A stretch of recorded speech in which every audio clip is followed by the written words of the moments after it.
everyone, this is Laura Campagna, the Wednesday Witch, and I'm here with your tarot forecast for Gemini season. So Gemini is an air sign. There's a lot of movement and kind of social interaction that happens during Gemini season, and we begin with the World card. Now, the World card is very appropriate because it's connected to Saturn, and as soon as the sun enters Gemini, it moves into a square with Saturn and Pisces, and this is actually showing us the limits of our imagination and creative thinking around an issue. The World card is about transcendence, being at the end of a process and then getting the keys, having the gate open, and going beyond what we've known before. And for many of us, the last several years with Saturn and its home signs was very much a restriction, and things got smaller and more limited. And now with Saturn and Pisces, we're invited to open up. And there is so much beyond what we can imagine, but we have to believe that that's true in order to let our minds go there. So we start Gemini season kind of at the threshold of a new beginning, which is exciting. And then where we are now is the Two of Wands. So the Two of Wands, I find quite an inspiring card as well. It is about letting yourself dare to dream and to go beyond what you've known, and in more like entrepreneurial ways. You know, if you have the volition and the excitement, then to go after that which you're seeking. And Mars is in Leo in a square with Jupiter and Taurus. So there's definitely like this energy of like, you want it, go get it. And ideally, we don't go after it with a lot of arrogance and ego that can be characterized by Leo, but more with that kind of open-hearted and open-minded, what is possible? Like, show me what more is available for me to create in the world and for the world to experience in positive ways, because I think we all really need that right now.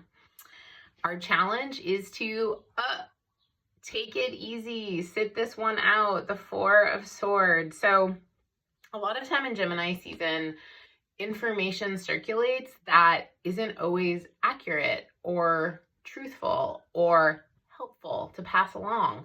So the Four of Swords is really inviting us to just zip the lip and to not engage. And if we hear other people saying things that don't feel accurate or truthful, we can challenge that if it feels useful and accurate. But in general, just take care of yourself, your mental health, watch your nervous system activation, because all of these are areas that tend to get a little bit stirred up and can go into overdrive during Gemini season. I hear a lot of accounts of people having trouble sleeping. So writing things out, but doing it from like your bed or your cozy nook, not kind of like getting out there into the streets and depleting your energy more than you actually need to. And then the final card is the Six of Pentacles. So this is really nice with Jupiter in Taurus. There's something here about, you know, giving from your abundance and receiving to your need.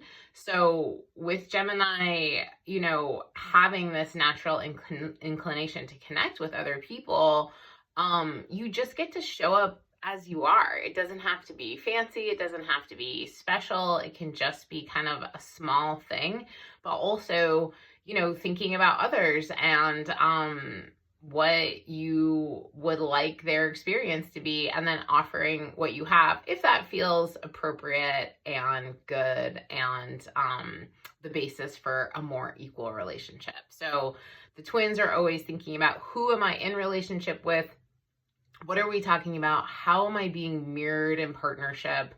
Does this partnership feel like it's reflecting back to me accurately who I understand myself to be? And obviously, We have to be open and willing to take other people's point of view into consideration. And one of the things that I've gotten really inspired by with Gemini, especially since the eclipse cycles a few years ago, was this idea of being able to hold the both and. So two contradictory things can be true at once, and by considering things that we normally would take as opposites or irreconcilable, we can come up with more creative solutions to our own personal issues and also hopefully to the world's problems.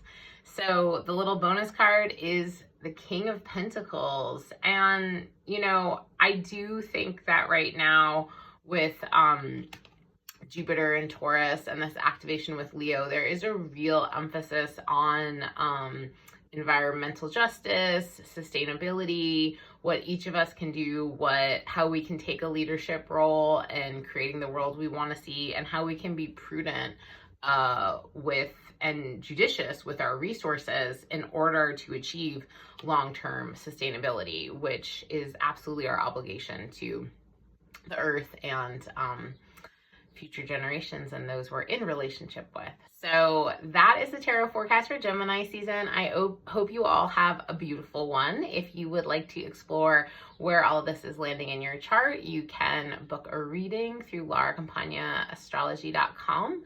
And I also offer energy healings and energetic remediation for your chart. So if you are curious, check me out, lauracampagna.astrology.com. And there's also going to be lots more information on my Patreon, which is the Wednesday Witch. So I look forward to connecting with you soon.